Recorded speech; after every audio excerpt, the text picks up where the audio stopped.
அல் மனாசிக் ஹஜ் travels private லிமிடெடினுடைய உரிமையாளர் சமூக சேவையாளர் எங்களது அன்புக்கும் மதிப்புக்கும் உரிய மௌலவி அல்ஹாஜ் MAM மசூத் அகமது ஹாஷிமி JP அவர்கள் அடுத்து உரையாற்ற வருமாறு அன்போடு அழைக்கின்றோம்.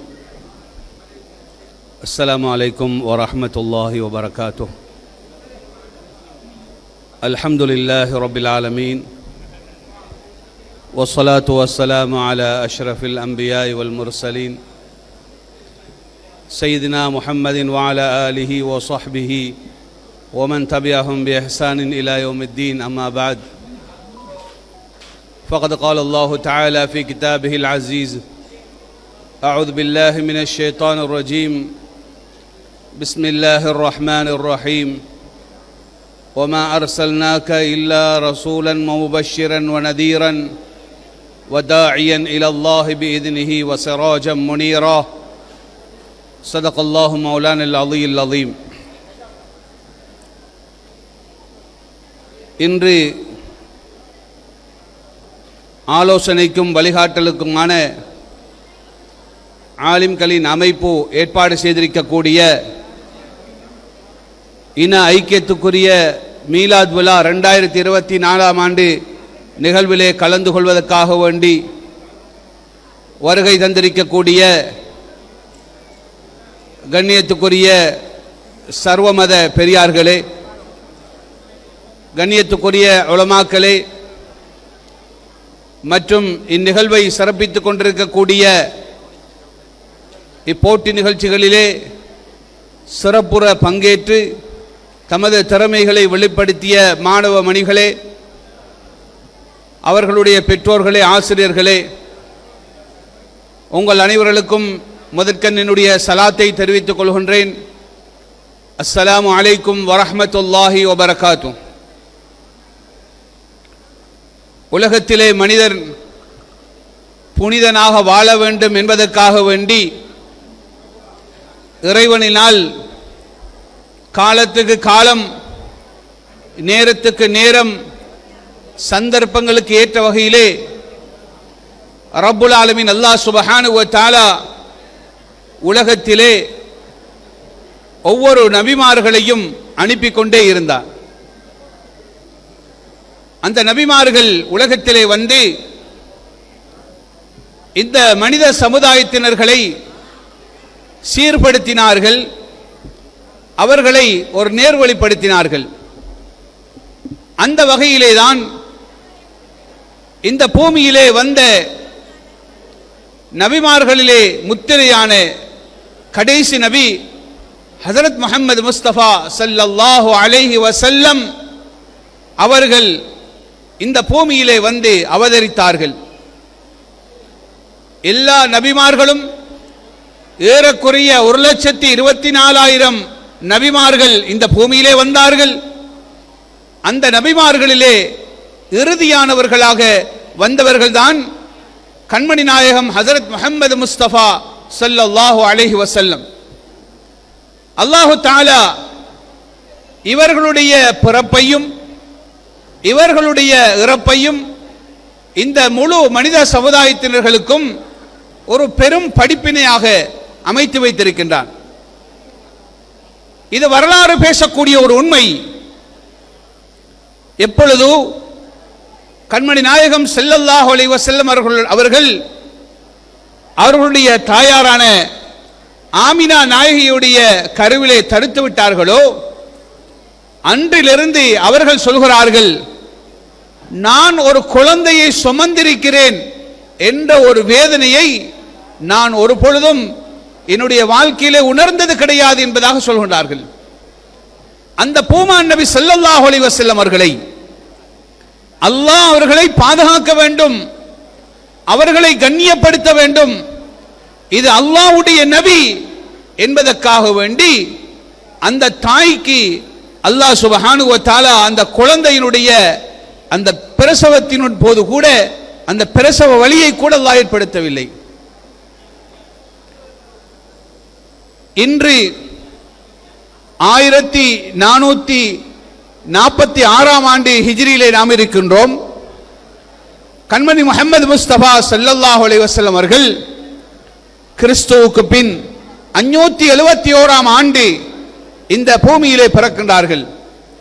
ஏகோபித்த வரலாற்று ஆசிரியர்களுடைய கருத்து, கிறிஸ்துவுக்கு பின் 571ஆம் ஆண்டு அவர்கள் பிறந்தார்கள். அதிலும் நாம் இருக்கக்கூடிய இந்த ரபியுல் அவ்வல் மாதம், இந்த மாதத்தினுடைய 12வது தினத்திலே தான் நபி முஹம்மது முஸ்தபா ஸல்லல்லாஹு அலைஹி வஸல்லம் அவர்கள் இந்த பூமியிலே பிறந்தார்கள் என்பதிலே ஏகோபித்த வரலாற்றாசிரியர்களுடைய கருத்து இருந்து கொண்டிருக்கின்றது. அவர்கள் பிறந்த இடம் இன்று வரை புனித மக்கா முக்கர்ரமாவிலே இன்றும் அந்த இடம் பாதுகாக்கப்படுகின்றது. அதுதான் ஹரம் ஷரீஃபில் இருக்கக்கூடிய சஃபா மர்வா என்று சொல்லக்கூடிய தொங்கோட்டம் ஓடக்கூடிய இடத்துக்கு எதிர்பக்கத்தில் இருக்கின்றது அந்த இடம். இஸ்லாமிய வரலாற்றிலே ஹஜரத் முஹம்மது முஸ்தபா ஸல்லல்லாஹு அலைஹி வஸல்லம் அவர்களை ஆமினா நாயகி அவர்கள் பெற்றெடுத்த இடம்தான் அந்த ஷஅபே அபீ தாலிப் என்று சொல்லக்கூடிய பள்ளத்தாக்குக்கு அருகிலே வரக்கூடிய இடம். அந்த இடத்திலே தான் நபி ஸல்லல்லாஹு அலைஹி வஸல்லம் அவர்கள் பிறக்கின்றார்கள். பிறக்கக்கூடிய நேரத்திலே அதிலும் அல்லாஹ் சில மாற்றங்களை ஏற்படுத்தியிருந்தான். இது உலகத்தினுடைய ஒரு பெரிய ஒரு அதிசயம். பொதுவாக எங்களுடைய குழந்தை பிறந்து விட்டால் முதலாவது நாங்கள் என்ன செய்கிறோம், அந்த தாய்க்கும் குழந்தைக்கும் இடையிலான தொடர்பாக இருந்த தொப்புள் கொடி துண்டிக்கப்படுகிறது. பொதுவாக குழந்தை பிறந்தால் தொப்புள் கொடி வெட்டப்படும். ஆனால் ரசூலுல்லாஹி ஸல்லல்லாஹு அலைஹி வஸல்லம் அவர்கள் பிறக்கக்கூடிய நேரத்திலே அவர்களுடைய தொப்புள் கொடி வெட்டப்பட்ட நிலைமையிலே பிறந்தார்கள். எப்பொழுதுமே குழந்தைகள் பிறந்தால் அவைகள் அழக்கூடியதாக இருக்கும். இந்த அழுகைக்கு உலமாக்கள் பல காரணங்களை சொல்கிறார்கள். அதிலே ஒரு காரணம், இவ்வளவு காலமும் தாயினுடைய கருவறையில் இருக்கக்கூடிய நேரத்தில் அந்த தொப்புள் கொடியின் மூலமாக அல்லாஹ் எனக்கு உணவளித்துக் கொண்டிருந்தான். தனக்கு அந்த குழந்தைக்கு கைகள் இருந்தது, கால்கள் இருந்தது, உடலுடைய உறுப்புகள் இருந்தது. இவ்வளவு காலமும் நன்றாக தான் உண்டு கொண்டு தன்னுடைய பசியை உணராமல், தாகத்தை உணராமல் தாயினுடைய கருவறையிலே இருந்து கொண்டிருந்தேன். இப்பொழுது நான் இந்த உலகத்துக்கு வெளிவந்த நேரத்திலே தனக்கு உணவு கிடைத்துக் கொண்டிருந்த, தனக்கு நீர் கிடைத்துக் கொண்டிருந்த அந்த தொடர்பு துண்டிக்கப்படுகிறது என்று நினைத்து அந்த குழந்தை அழுகிறது. இதற்கு பின்னால் என்னுடைய உணவிற்கும் என்னுடைய தண்ணீருக்கும் என்னுடைய ஏனைய தேவைகளுக்கும் நான் என்ன செய்வேன் என்று தெரியாமல் அந்த குழந்தை அழுகிறது. அல்லாஹ் சுப்ஹானஹு வ தஆலா ஏனைய குழந்தைகள் அழுவது போல ஹஜரத் முஹம்மது முஸ்தபா ஸல்லல்லாஹு அலைஹி வஸல்லம் அவர்கள் பிறந்த நேரத்திலே அழவில்லை. அது மாத்திரமல்ல, நபி முஹம்மது ஸல்லல்லாஹு அலைஹி வஸல்லம் அவர்கள் பிறந்த நேரத்திலே அவர்களுடைய முடிகள் எல்லாம் எண்ணெய் போட்டு வாரப்பட்டது போல பளபளன்று அழகாக இருந்தது.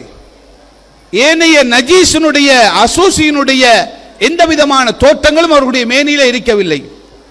அதுபோலதான் கண்மணி நாயகம் ஹஜரத் முஹம்மது முஸ்தபா ஸல்லல்லாஹு அலைஹி வஸல்லம் அவர்கள் ஹத்னா செய்யப்பட்ட நிலைமையிலே பிறந்தார்கள். உலகத்திலே பொதுவாக குழந்தைகள் பிறந்ததுக்கு பின்னாலே தான் ஹத்னா செய்யப்படுகிறது. ஆனால் அன்பு நபி ஸல்லல்லாஹு அலைஹி வஸல்லம் அவர்கள் ஹத்னா செய்யப்பட்ட நிலைமையிலே தான் அவர்கள் பிறந்தார்கள். இப்படியாக அவர்களுடைய பிறப்பை அல்லாஹ் முழு உலகத்திற்கும் ஒரு விசித்திரமான முறையிலே அல்லாஹ் அமைத்திருக்கிறான். அதிலும் இந்த வருடம் ரபியுல் அவ்வல் மாதம் 12ஆம் பிறை திங்கட்கிழமையிலே வந்திருக்கிறது. யோகபித்த உலமாக்களுடைய கருத்து, திங்கட்கிழமையிலே தான் ரசூலுல்லாஹி ஸல்லல்லாஹு அலைஹி வஸல்லம் அவர்கள் இந்த பூமியிலே அவதரித்தார்கள். திங்கட்கிழமை ரபியுல் அவ்வல் மாதம் 12ஆம் பிறை அன்றுதான் நபியுல்லாஹி ஸல்லல்லாஹு அலைஹி வஸல்லம் அவர்கள் இந்த பூமியை விட்டு வஃபாத்தானார்கள். அன்பார்ந்த கண்ணியமானவர்களே, உலகத்திலே அல்லாஹ் சுப்ஹானஹு வ தஆலா இந்த நபி முஹம்மது ஸல்லல்லாஹு அலைஹி வஸல்லம் அவர்களை இந்த உலகத்திற்கு அனுப்பி இந்த முழு சமுதாயத்தினர்களுக்கும் ஒரு முன்மாதிரியான ஒரு வாழ்க்கை திட்டத்தை, வாழ்க்கையினுடைய பாடத்தை அல்லாஹ் புகட்டினான். அந்த வாழ்க்கையினுடைய பாடம் எப்படியானது? அந்த உலக மக்கள் உலகத்தில் எப்படி ஆட்சி செய்ய வேண்டும், அது மாத்திரமல்ல ஒரு பாதையினால் செல்லக்கூடிய நேரத்திலே அவர் எப்படி பூமியிலே எச்சில் துப்ப வேண்டும் என்ற முறையையும் கண்மணி நாயகம் ஸல்லல்லாஹு அலைஹி வஸல்லம் அவர்கள் காட்டி தந்திருக்கின்றார்கள். அதனாலே தான் அல்லாஹ் சுப்ஹானஹு வ தஆலா குர்ஆனிலே சொல்கின்றான், நபியுல்லாஹி ஸல்லல்லாஹு அலைஹி வஸல்லம் உடைய வாழ்க்கையிலே உஸ்வத்துன் ஹஸனா, அழகான முன்மாதிரி இருக்கிறது என்பதாக அல்லாஹ் தஆலா தெளிவுபடுத்துகின்றான். நாங்கள் சாதாரணமாக சிந்தித்து பார்க்க வேண்டும். இன்று நாம் வாழக்கூடிய இந்த 2000ஆம் ஆண்டுக்கு மேற்பட்ட காலம், இது ஒரு மிலேனியம் யுகத்திலே நாம் வாழ்ந்து கொண்டிருக்கிறோம். நவீனங்கள் வளர்ந்திருக்கக்கூடிய காலத்திலே நாம் வாழ்ந்திருக்கிறோம். டெக்னாலஜி ஒரு வளர்ச்சி கண்டிருக்கக்கூடிய ஒரு காலத்திலே நாம் வாழ்ந்து கொண்டிருக்கிறோம். இந்த காலத்திலே அந்த பாலைவனத்திலே பிறந்து அந்த பாலைவன வாழ்க்கையிலே வாழ்ந்த அந்த முஹம்மதுடைய வாழ்க்கை எப்படி இந்த காலத்துக்கு ஈடாகும் என்பதை நாம் சிந்தித்து பார்க்க வேண்டும். அல்லாஹ் சுப்ஹானஹு வ தஆலா இந்த காலத்துக்கும் இந்த டெக்னாலஜி நிறைந்த காலத்துக்கும் ஈடாகக்கூடிய ஒரு சிறந்த வாழ்க்கையை கண்மணி முஹம்மது முஸ்தபா ஸல்லல்லாஹு அலைஹி வஸல்லம் அவர்களுடைய வாழ்க்கையில் எல்லாம் அமைத்து வைத்திருக்கின்றான். அன்பார்ந்த கண்ணியமானவர்களே, இந்த முஹம்மது ஸல்லல்லாஹு அலைஹி வஸல்லம் அவர்கள் உலகத்திலே பிறந்தது முதல் இந்த உலகத்திலே 63 வருட கால வாழ்க்கை முழு உம்மத்தினர்களுக்கும் ஒரு பெரும் பாடத்தை போட்டி தருகிறது. அன்பார்ந்த கண்ணியமானவர்களே, ஹஜ்ரத் முஹம்மது முஸ்தபா ஸல்லல்லாஹு அலைஹி வஸல்லம் அவர்கள் 50 வருடம் தன்னுடைய பிறந்த மண்ணான மக்காவிலே வாழ்ந்தார்கள். 13 வருட காலம் அவர்கள் மக்காவிலே இருந்து துறவரமாக அந்த மக்காவிலே இருந்து ஹிஜ்ரத் செய்து அவர்கள் மதீனாவிலே 13 வருட காலம் வாழ்ந்தார்கள். இந்த 63 கால வாழ்க்கையிலும் முழு மனித சமுதாயத்தினர்களுக்கும் ஒரு சிறந்த ஒரு வழிகாட்டலை, ஒரு சிறந்த முன்மாதிரியான வாழ்க்கை திட்டத்தை காட்டி தந்திருக்கின்றார்கள். மக்காவில் இருக்கக்கூடிய பிறந்து வாழ்ந்த காலகட்டத்தில் ஹஜ்ரத் முஹம்மது முஸ்தபா ஸல்லல்லாஹு அலைஹி வஸல்லம் அவர்கள் வாழ்ந்து கொண்டிருக்கின்றார்கள். அந்த காலத்திலே மக்களுடைய வாழ்க்கை மௌட்டிகம் நிறைந்ததாக காணப்பட்டுக் கொண்டிருந்தது. எப்படியான மௌட்டிகம் என்று சொன்னால், அவர்களுடைய அந்த செல்வங்கள், அவர்களுடைய கௌரவங்கள் எல்லாம் எப்படி காணப்பட்டது என்று சொன்னால், யாரிடத்திலே பழைய மதுபானம் இருக்கிறதோ அவர் ஒரு கண்ணியவாளர், யாரிடத்திலே பழைய மதுபானம் பீப்பாய் கணக்கில் இருக்கிறதோ அவரை கண்ணியப்படுத்தினார்கள். நல்ல கவிஞர்கள் இருந்தார்கள், அரபியிலே தேர்ச்சி பெற்ற கவிஞர்கள் இருந்தார்கள். அவர்களுக்கு அறிவு இருந்தது. அந்த அரபிய இலக்கணத்திலே நல்ல கவி எழுதக்கூடிய தன்மையையும் இறைவன் கொடுத்திருந்தார். அது ஒரு சோதனையாக கொடுத்திருந்தார். அது மாத்திரமல்ல, அவர்களுடைய மௌட்டிகமான சிந்தனைகள் எப்படி இருந்தது என்று சொன்னால், இவர்கள் பாதையிலே இருந்து இருவர் பேசிக் கொண்டிருப்பார்கள். அந்த சந்தர்ப்பத்திலே ஒரு கர்ப்பிணி பெண் போய்கொண்டிருப்பாள். இந்த போகக்கூடிய நேரத்திலே ஒருவர் சொல்வார், இந்த கர்ப்பிணி பெண்ணுடைய வயிற்றிலே இருப்பது ஆண் குழந்தை என்று சொல்வார். மற்றவர் சொல்வார், இல்லை இல்லை, இந்த பெண்ணுடைய வயிற்றிலே இருப்பது பெண் குழந்தை என்று சொல்வார். இந்த 2 பேர்களுடைய கருத்து வேறுபாடினுடைய முடிவு என்ன என்று சொன்னால், உடனே அந்த கர்ப்பிணி பெண்ணை பிடித்து அவருடைய வயிற்றை கிழித்து அந்த குழந்தை என்னவென்று பார்ப்பார்கள். இப்படியான ஒரு மடமை காலத்திலே வாழ்ந்து கொண்டிருந்தார்கள். இதை பார்த்த கண்மணி நாயகம் ஸல்லல்லாஹு அலைஹி வஸல்லம் அவர்கள் கவலைப்பட்டார்கள். இந்த சமுதாயத்தை இறைவன் திருத்த வேண்டும், இந்த சமுதாயம் உலகத்திலே நல்ல பெயர் பெற்றவர்களாக வாழ வேண்டும், இதற்கு நான் என்ன செய்ய முடியும் என்ற ஒரு கவலையிலே 40 வயதாகிவிட்டது, பிறந்து 40 வயதாகிவிட்டது. இந்த சமூகத்தினுடைய மறுமலர்ச்சிக்காக வேண்டி, இந்த சமூகம் ஒரு அறிவுள்ள சமூகமாக வாழ வேண்டும் என்பதற்காக வேண்டி கண்மணி நாயகம் ஸல்லல்லாஹு அலைஹி வஸல்லம் தனக்கு தேவையான உணவையும் தனக்கு தேவையான தண்ணீரையும் எடுத்துக்கொண்டு ஏறுவார்கள். ஹிரா மலை இன்றும் சவுதி அரேபியா மக்காவில் இருக்கிறது. ஹிரா என்று சொல்லக்கூடிய மலை, அந்த மலையிலே ஏறுவார்கள். அந்த மலையிலே ஏறி உட்கார்ந்து அங்கிருந்து காபத்துல்லாஹை பார்க்க முடியும். காபத்துல்லாவை பார்ப்பார்கள். பார்த்து உட்கார்ந்து கொண்டு அவர்கள் தொழவும் இல்லை, அங்கிருந்து திக்ர் செய்யவும் இல்லை, அங்கிருந்து குர்ஆன் ஓதவும் இல்லை. எந்த அமல்களும் அவர்களுக்கு கடமையாக்கப்படவில்லை. அந்த ஹிரா மலையிலே இருந்து கொண்டு இந்த சமூகத்தை பற்றி கவலைப்பட்டார்கள். அல்லாஹ் இந்த சமூகத்தை திருத்த வேண்டுமே, இவர்களை நேர்வழிப்படுத்த வேண்டுமே என்று கவலைப்பட்டுக் கொண்டிருந்தார்கள். இப்படி இருக்கக்கூடிய நேரத்திலே தான் அவர்களுடைய 40வது வயது, ரமலான் மாதத்தினுடைய 17வது நாள், இந்த கவலையோடு இருக்கக்கூடிய நேரத்திலே தான் வானவர்களுக்கெல்லாம் அரசரான ஜிப்ரீல் அலைஹிஸ்ஸலாத்து வஸ்ஸலாம் கண்மணி நாயகம் ஹஜரத் முஹம்மது ஸல்லல்லாஹு அலைஹி வஸல்லம் அவர்களிடத்திலே வருகின்றார்கள். இத்தனைக்கும் முஹம்மது நபி ஸல்லல்லாஹு அலைஹி வஸல்லம் அவர்கள் ஒரு உம்மி நபி. உம்மி என்று சொன்னால் அரபியிலே சொல்வார்கள், ஒரு எழுத வாசிக்க தெரியாத ஒருவருக்கு உம்மி என்ற வார்த்தை பாவிக்கப்படும்.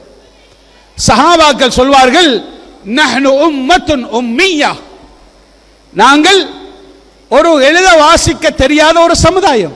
அவர்களே சொல்வார்கள், அந்த சஹாபாக்கள் சொல்வார்கள், நஹ்னு உம்மத்துன் உம்மியத்துன் லா நக்துபு வலா நஹ்சிபு, எங்களுக்கு எழுதவும் தெரியாது, எங்களுக்கு கணக்கு வழக்கு பார்க்கவும் தெரியாது. அந்த சஹாபாக்கள் சொல்கின்றார்கள், எங்களுடைய நிலைமை எப்படி என்று சொன்னால், ஒருவர் வந்து எங்களிடம் கேட்டால் ஒரு மாதத்தில் எத்தனை நாட்கள் இருக்கிறது, எங்களிடத்தில் ஒருவர் வந்து ஒரு மாதத்தில் எத்தனை நாட்கள் இருக்கிறது என்று கேட்டால் அவர்கள் சொல்வார்களாம், அஷ்ஷஹரு ஹாகதா வஹாகதா வஹாகதா, ஒரு மாசத்தில் எத்தனை நாள் இருக்குது, 30 நாள் இருக்கிறது. இந்த 30 நாளை கூட சொல்ல தெரியாதவர்கள் அவர்கள் சொல்வார்கள், ஒரு மாதத்திலே இப்படி 10 இப்படி 10 இப்படி 10 30 நாட்கள் இருக்கிறது என்பதாக சொல்வார்கள். இப்படியான ஒரு எழுத வாசிக்க தெரியாத ஒரு சமூகத்துக்கு மத்தியிலே தான் ஹஜரத் முஹம்மது முஸ்தபா ஸல்லல்லாஹு அலைஹி வஸல்லம் அவர்களையும் அல்லாஹ் நபியாக அனுப்புகின்றான். அவ ஜிப்ரீல் அலைஹிஸ்ஸலாம் வருகின்றார்கள். வந்து முதலாவது வஹையை கொண்டு வருகின்றார்கள். வந்த நேரத்திலே முஹம்மது நபி ஸல்லல்லாஹு அலைஹி வஸல்லம் இடத்திலே சொல்கின்றார்கள், இக்ரா, நீங்கள் படிப்பீர்களாக, வாசிப்பீர்களாக என்று சொல்கின்றார்கள்.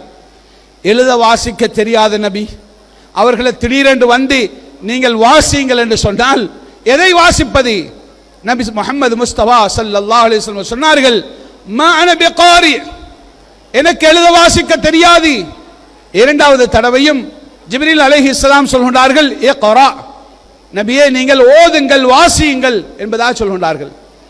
நபி முஹம்மது ஸல்லல்லாஹு அலைஹி வஸல்லம் அவர்கள், அன்பார்ந்த கண்ணியமான சபையோர்களே, அமைதியாக இருங்கள், அமைதியாக இருங்கள்.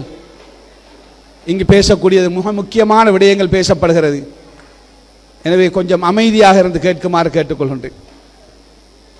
அப்ப ஜிப்ரீல் அலைஹிஸ்ஸலாம் மூன்றாவது தடவையும் சொல்கின்றார்கள், இக்ரா, நீங்கள் ஓதுங்கள், வாசியுங்கள் என்பதாக சொல்கின்றார்கள்.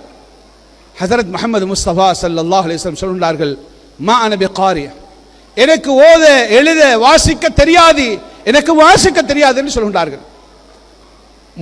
நான்காவது தடவை ஹஜரத் ஜிப்ரீல் அலைஹிஸ்ஸலாத்து வஸ்ஸலாம் ஹஜரத் முஹம்மது முஸ்தபா ஸல்லல்லாஹு அலைஹி வஸல்லம் அவர்களை இறுக அணைத்து சொல்கின்றார்கள், இக்ரா பிஸ்மி ரப்பிக்கல்லதீ خلق خلق الإنسان من علق اقرأ وربك الأكرم الذي علم بالقلم علم الإنسان ما لم يعلم. ஒரு அறிவினுடைய மிகப்பெரிய ஒரு மந்திரத்தை அல்லாஹ் சுப்ஹானஹு வ தஆலா சொல்கின்றான். முதலாவது குர்ஆனுடைய இந்த உலகத்திலே மனிதர்களுக்கு அல்லாஹ்வுடைய புறத்திலே இருந்து அருளப்பட்ட வேதத்தினுடைய முதலாவது வசனம், உலகத்திலே இல்முடைய அறிவுடைய ஆரம்பம் எவ்வாறு இருக்கிறது என்பதை அல்லாஹ் சொல்லி காட்டுகின்றான். அன்பார்ந்த கண்ணியமானவர்களே, நாம் சிந்திக்க வேண்டும். முதலாவது வசனம், இக்ரா பிஸ்மி ரப்பிக்கல்லதீ خلق, உங்களை படைத்தானே அந்த ரப்பினுடைய இறைவனுடைய நாமத்தை கொண்டு நீங்கள் படியுங்கள், வாசியுங்கள். அல்லாஹ் குர்ஆனுடைய ஆரம்பத்தில் என்ன சொல்கின்றான்? பிஸ்மில்லாஹிர் ரஹ்மானிர் ரஹீம், அலிஃப் லாம் மீம் ذَلِكَ الْكِتَابُ லா ரைப ஃபீ ஹுதலில் முத்தகீன். இப்ப அல்லாஹ் சுப்ஹானஹு வ தஆலா மனிதனிடத்தில் இந்த எதிர்பார்க்கிறான், மனிதன் தனக்கு எதுவுமே தெரியாது, தனக்கு எதுவுமே தெரியாது என்று மனிதன் தன் வாழ்க்கையில எப்ப ஒரு அடியை எடுத்து வைக்க ஆரம்பிக்கின்றானோ அப்ப அந்த மனிதனுக்கு அல்லாஹ் கற்றுக் கொடுக்க ஆரம்பிக்கின்றான். குர்ஆனுடைய ஆரம்பம், இந்த குர்ஆனுக்கு விளக்கம் சொல்ல எனக்கு எந்த அறிவும் கிடையாது என்று நாம் குர்ஆனை ஓத ஆரம்பிக்கின்றோம். அல்லாஹ் சுப்ஹானஹு வ தஆலா அந்த குர்ஆனிலே இருந்து பல அறிவுகளை அல்லாஹ் கற்றுக் கொடுக்கின்றான். இப்ப அல்லாஹ் என்ன சொல்கின்றான், நபியே முஹம்மது ஸல்லல்லாஹு அலைஹி வஸல்லம் அவர்களே, இக்ரா பிஸ்மி ரப்பிக்கல்லதீ ஹலக், உங்களை படைத்த ரப்பினுடைய நாமத்தை கொண்டு நீங்கள் வாசியுங்கள், ஓத ஆரம்பியுங்கள். ஹலக்கல் இன்சான மின் அலக், இந்த மனிதனை நாம் ஒரு அற்பமான ஒரு இந்திரிய துளியில இருந்துதான் இந்த மனிதனை நாம் படைத்தோம். இது மனித படைப்பினுடைய ஆரம்பத்தை குர்ஆனிலே குறிப்பிட்டு சொல்கின்றான். ஏன், அது ஒரு பெரும் பாடம். ஹலக்கல் இன்சான மின் அலக், இக்ரா வரப்புக்கல் அக்ரம், நீங்கள் படியுங்கள், வாசியுங்கள், உங்களுடைய இரட்சகன், உங்களுடைய இறைவன், அவன் மிக பெரும் சங்கையாளவன், மிக பெரும் கொடையாளன். அல்லமல் இன்சான மாலம் யாலம், இந்த மனிதனுக்கு இறைவன் அறிவை கற்றுக் கொடுத்தது எப்பொழுது கற்றுக் கொடுக்கின்றான்? அல்லமல் இன்சான மாலம் யாலம், எப்பொழுது அறியாதவனாக எந்த ஒரு விடயத்தையும் தெரியாதவனாக ஒரு மனிதன் இருக்கின்றானோ அப்பொழுதுதான் அல்லாஹ் இந்த அறிவை மனிதனுக்கு கற்றுக் கொடுக்கின்றான். மனிதன் பெருமை அடித்தால் தனக்கு தெரியும் என்று சொன்னால் அந்த மனிதனுக்கு அறிவுடைய பாக்கியம் கிடைக்காது.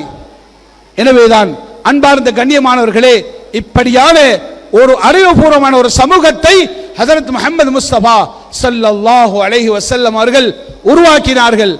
அந்த மௌட்டிக நிலைமையிலே இருந்த, பாவத்தை செய்து செய்து நரகத்தினுடைய விளிம்பிலே இருந்த அந்த சமூகத்தை முஹம்மது நபி ஸல்லல்லாஹு அலைஹி வஸல்லம் அவர்கள் தனி மனிதராக இருந்து பாதுகாத்தார்கள். எந்த அளவு ஒரு சமூகம் உருவாக்கப்பட்டது? அஸ்ஹாபி அஸ்ஹாபி கன்னுஜூம், அஸ்ஹாபி கன்னுஜூம், என்னுடைய சஹாபாக்கள் வானத்திலே மின்னக்கூடிய நட்சத்திரங்களை போன்றவர்கள், அவர்களிலே நீங்கள் யாரை பின்பற்றினாலும் வழி தவற மாட்டீர்கள். இப்படி ஒரு சமுதாயத்தை நபி ஸல்லல்லாஹு அலைஹி வஸல்லம் அவர்கள் இந்த உலகத்தை விட்டு பிரிந்து செல்ல போகிறார்கள், இந்த நேரத்தில் உருவாக்கி இருக்கிறார்கள். தனி மனிதராக இருந்து நபி ஸல்லல்லாஹு அலைஹி வஸல்லம் அவர்கள் உருவாக்கினார்கள். அந்த நாயக தோழர்கள் அனைவர்களும் அந்த நபி ஸல்லல்லாஹு அலைஹி வஸல்லம் உடைய, முஹம்மது நபி ஸல்லல்லாஹு அலைஹி வஸல்லம் உடைய வாழ்க்கை வழிமுறைகளை அழகுற பின்பற்றினார்கள். இந்த உலகத்திலே ஒரு முன்மாதிரி மிக்க ஒரு சமூகமாக வாழ்ந்து காட்டினார்கள். அந்த மௌட்டிக சிந்தனையில் இருந்த அந்த சமூகத்தை ஒரு முன்மாதிரி மிக்க ஒரு சமூகமாக ஹஜரத் முஹம்மது முஸ்தபா ஸல்லல்லாஹு அலைஹி வஸல்லம் அவர்கள் இந்த சமூகத்தை வழிநடத்தி காட்டினார்கள். அன்பார்ந்த கண்ணியமானவர்களே, இவருக்கு ஒரு சிறப்பான ஒரு வாழ்க்கை திட்டம் இந்த கண்மணி நாயகம் ஹஜரத் முஹம்மது முஸ்தபா ஸல்லல்லாஹு அலைஹி வஸல்லம் அவர்களுடைய இந்த வாழ்க்கையிலே அல்லாஹ் அமைத்து தந்திருக்கிறார். இந்த நபி ஸல்லல்லாஹு அலைஹி வஸல்லம் அவர்கள் நாம் எப்படி பாதையிலே நடக்க வேண்டும், எப்படி ஒரு மாற்று மத ஒரு சகோதரர் வருகிறார் அவர்களோடு நாம் எப்படி நடந்து கொள்ள வேண்டும், ஒரு நாட்டினுடைய கவர்னர் ஒரு தூதுவர் வருகிறார் அவரோடு நாம் எப்படி நடந்து கொள்ள வேண்டும், சுருக்கமான முறையிலே அந்த வாழ்க்கை திட்டத்தை எமக்கு காட்டி தந்திருக்கின்றார்கள்.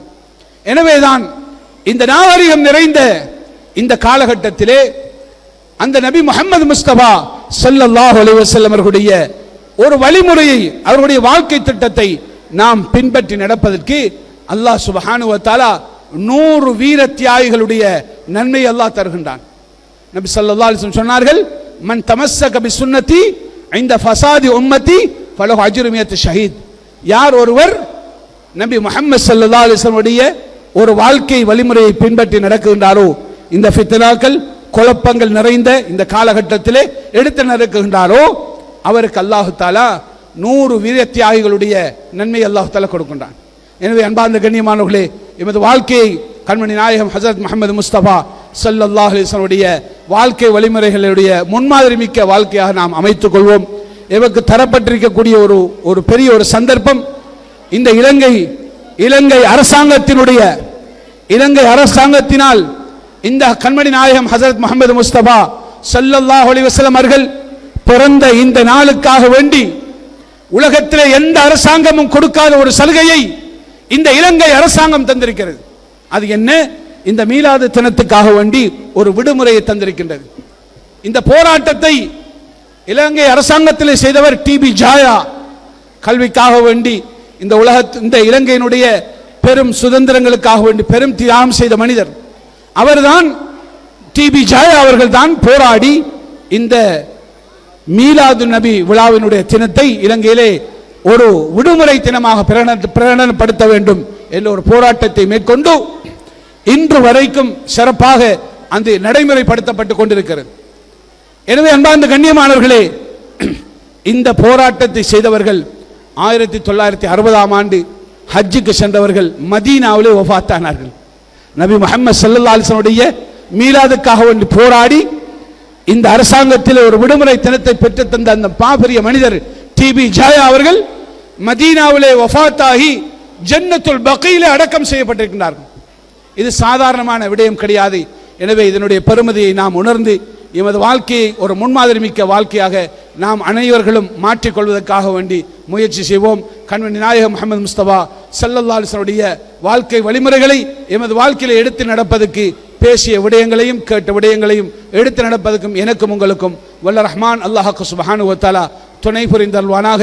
வஆகிரு தஅவானா அல்ஹம்துலில்லாஹி ரப்பில் ஆலமீன். வஸ்ஸலாமு அலைக்கும் வரஹ்மத்துல்லாஹி வபரகாத்துஹு.